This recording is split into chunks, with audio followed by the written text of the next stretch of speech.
माननीय गाइस इस सभा में उपस्थित सभी टीचर्स, मेरा बहुत संवाद रहता है टीचर्स के साथ। मैं अक्सर कहती हूँ कि टीचर से बात करना और उनके बच्चों से बात करने में नशा है, इसलिए मैं अक्सर उनके साथ मिलती हूँ, बात करती हूँ। मैडम कह रही थी या शिक्षा भी कह रहे थे कि हमारा पहला टीचर हमारे पेरेंट्स होते हैं। अब चीजें बदल गई हैं। हम 1.5 साल के को नहीं तो सारे बच्चे को आपके सपोर्ट कर देते हैं प्ले ग्रुप के माध्यम से।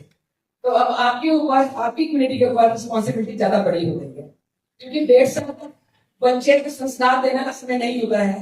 वो ड्यूटी भी अब टीचर्स को मिल रही है और टीचर्स का रोल ज्यादा टफ हो गया है, क्योंकि माँ ने अपनी रिस्पॉन्सिबिलिटी आपको दे दी है। पहले हम कहते थे कि भगवान ने माँ को बनाया है क्योंकि सारे काम खुद नहीं कर सकता था, लेकिन अब माँ ने टीचर ढूंढ लिया है अपनी रिस्पॉन्सिबिलिटी आपको देने के लिए। तो इसलिए आपके लिए चैलेंज बहुत बड़े हैं। ऋतु जी कह रही थी कि बच्चे बदतमीजी भी करते हैं, सच है, क्योंकि as child welfare committee member बहुत बार मुझे बहुत कष्ट भी हुआ। अब तो आप बच्चे को डांट भी नहीं सकते हैं, अब तो बच्चे को कुछ कह भी नहीं सकते हैं। इससे पहले आप कुछ कहेंगे 10 मिनट में फोन चला जाएगा। तो आपकी प्रॉब्लम बिल्कुल जेन्युइन है, लेकिन कभी कभी मुझे भी लगता है कि चूंकि हमारी रिस्पॉन्सिबिलिटी बढ़ गई है और एक पेरेंटल रोल में भी हम लोग आ गए हैं, तो हमें बच्चों के साथ वो रोल भी करना पड़ेगा। मैडम अभी कह रही थी कि पेरेंट्स छोड़ सकते हैं, आप नहीं छोड़ सकते हैं। ये सच है, क्योंकि मैं कई बार सोचती हूँ, जब अभी बुजुर्ग नाम आया था, मैंने एक रिसर्च किया, सर आपको विश्वास नहीं होगा, जहाँ पंजाब का स्टडी था सीनियर सिटीजन के ऊपर कि जो लोग बुजुर्ग आश्रम में रह रहे थे उनके ऊपर। मैं बहुत दिन तक एडजस्टमेंट मैंने रिसर्च किया था गवर्नमेंट मीडिया के लिए। मैं बहुत दिन तक सो नहीं पाई थी, क्योंकि वो मेरा पहला ऐसा एनकाउंटर था उन बुजुर्गों के साथ जो आश्रम में रह रहे थे। एंड मैं लगातार सोचती रही, क्या कहीं ऐसे पेरेंट्स हम लोग फेल तो नहीं हो रहे हैं अपने बच्चों को संस्कार देने में, कि हमारे बच्चों ने हमें बुजुर्ग आश्रम का रास्ता दिखा दिया। इसी तरह कहीं टीचर्स को भी अपने आप को इवैल्यूएट करना पड़ेगा। अगर इतना सारा समाज में तनाव हो रहा है या बच्चे इतने तनाव में हैं, मुझे अक्सर डर लगता है। हमारे टाइम पे हम तो लोग हुआ करते थे, कभी भी स्कूल जाने का डर नहीं हुआ करता था। आज अब सुबह एक बार अक्सर रिसर्च के लिए जाती हूँ, बस स्टैंड में जाइएगा, बच्चे पब्लिक स्कूल में अच्छे घरों से आ रहे हैं, पब्लिक स्कूल में जा रहे हैं, आपको उनके चेहरे पे अजीब सा दबाव आ जाता है सुबह में। मैं अक्सर बच्चों से पूछती हूँ कि यार हम तो पीएचडी भी करके निकल गए, कभी तनाव नहीं हुआ था, और अभी फर्स्ट का बच्चा, सेकंड का बच्चा, मुझे डिप्रेशन हो रहा है। ये वर्ड आपकी जनरेशन में, मेरी जनरेशन में शायद कभी जवानी में आके सीखा होगा या उससे कुछ बाद में सीखा होगा कि डिप्रेशन का वर्ड होता है, लेकिन आज का छोटा सा बच्चा कहता है मुझे मत छेड़ो, मुझे टेंशन हो रही है। तो आप लोगों का रोल बहुत बढ़ गया है। हमें सिर्फ टीचर ही नहीं बनना है, हमें एक अच्छा काउंसलर बनना है, हमें उनसे बात जाननी है, हमें वो समय निकालना है। आपके ऊपर मैं समझ सकती हूँ कि गवर्नमेंट स्कूल के टीचर्स के ऊपर बहुत बर्डन है, एक टीचर है, बहुत सारे बच्चे हैं, बट फिर भी मेरा निवेदन है कि उस 400 बच्चों में, उस 500 बच्चों में, 100 बच्चों में, 50 बच्चों की क्लास में कोई एक बच्चा सिर्फ ऐसा होता है जो आपकी चीज को रिस्पॉन्ड नहीं कर रहा है, या जो आपसे कहना चाह रहे हैं वो नहीं सुन रहा है, या कभी बहुत अच्छा था वो लगातार, लेकिन जगह ऐसा कुछ हुआ है कि वो ध्यान नहीं दे रहा पढ़ाई में या सुस्त रहता है, तो कृपा करके उसके लिए अलग समय निकालिए।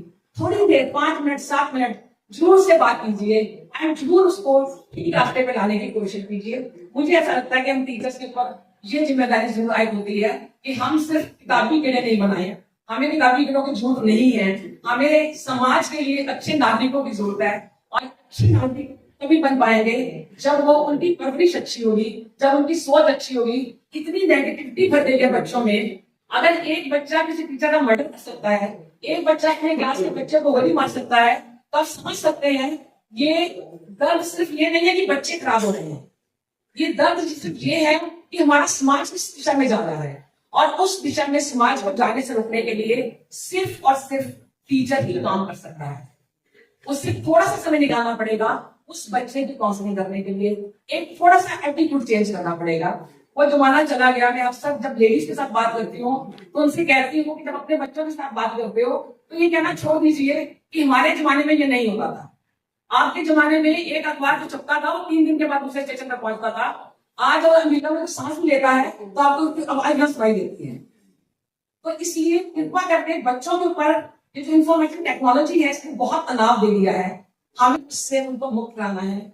एक बार फिर से उनको किताबों की तरफ मोड़ना है, और ये काम सच में मानिए पेरेंट्स नहीं कर सकते। बहुत कमजोर हो गए हैं पेरेंट्स, बहुत डरने लगे हैं, बच्चों से ज्यादा पेरेंट्स डरने लगे हैं कि नहीं मेरा बच्चा कुछ कर मान ले। लेकिन आप टीचर्स नहीं करिए, आपको सच में नेशन बिल्डर बनना है, आपको समाज को अच्छे नागरिक देने हैं। उनसे जरूर बात कीजिए, और थोड़ा समय अपने पीरियड में से ही 5 मिनट 10 मिनट उनसे दुनियादारी की बात कीजिए, किताबों से अलग बात कीजिए, और उनसे जानने की कोशिश कीजिए कि वो क्या समझते हैं। एक सवाल ये और कि बच्चों को सवाल करना सिखाइए। मैं चाहती हूँ मैं इतने लंबे भाषण कॉलेज में देकर चल जाती हूँ और सब पूछती हूँ कि अपना कोई सवाल बताइए, कोई बच्चा खड़ा नहीं होता सवाल लेने के लिए। कम से कम अपने बच्चों को सवाल पूछना जरूर सिखाइए।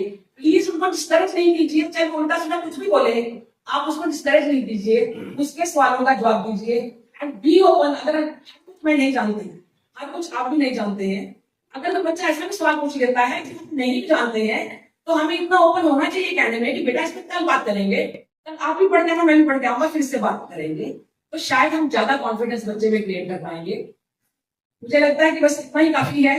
हमें हमारा रोल बहुत बदल गया है, और उस रोल में आपको फिर से थोड़ा बदलना पड़ेगा।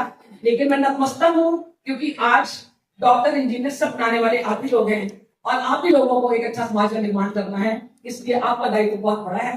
मैं नतमस्तक हूँ आप सबके आगे। धन्यवाद।